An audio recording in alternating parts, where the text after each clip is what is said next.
வண்ணத்திரைன்னு ஒரு புக்கு அப்போ. ம், ம். சினிமா வண்ணத்திரைன்னு புக்கு எல்லாருக்கும் தெரியும்.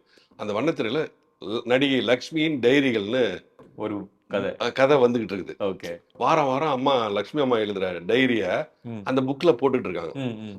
இதெல்லாம் எனக்கெல்லாம் யாருக்குமே நடந்திருக்காது இந்த மாதிரி ஒரு நிகழ்வு. நான் வந்து என்ன பண்ணுவேன், கடையில் போய் உட்காருவேன்.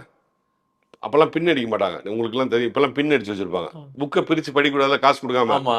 நான் காசு கொடுக்காம எல்லா புக்கையும் படிச்சிருவேன். இப்படி அதை எடுத்து அப்பெல்லாம் பின் இருக்காது. அப்போ எடுத்து படிச்சுட்டு மாட்டி விட்டு வந்துடுவேன். அது மாதிரி வண்ணத்திரை எடுத்து ஒரு தடவை படிச்சு பார்க்குறேன், திரும்பி பார்க்குறேன்.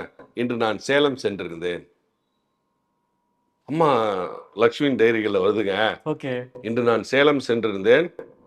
அங்கே வந்து காலேஜ் பசங்களை பார்த்தேன். அதில் ஒரு பையன் கருப்பா ஒல்லியா முட்டை கண்கள் வந்து நல்ல பிரகாசமான கண்களோட ஒரு பையனை பார்த்தா அந்த பையன் என்னைக்கா இருந்தாலும் பெரிய ஹீரோவாக வருவான் அப்படின்னு நானும் என் கணவரும் முடிவு பண்ணோம், பேசணும், அந்த பையனை இன்ட்ராக்ட் பண்ணிட்டு வந்தோன்னு சொல்கிறத நான் இங்கே என்ன நடந்ததோ அந்த டைரியில் எழுதியிருக்காங்க. அந்த டைரி வந்து பிரிண்ட் ஆகி தொங்குது.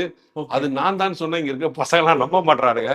அந்த என் கூட வந்த பசங்களை மட்டும் தான் தெரியும். இதுக்கு வந்து நான் பெரிய பார்ட்டி வச்சேன் அந்த அன்னைக்கு. என்ன பார்ட்டினா சும்மா மேட்டர் பார்ட்டி தான். ஓகே. அதனால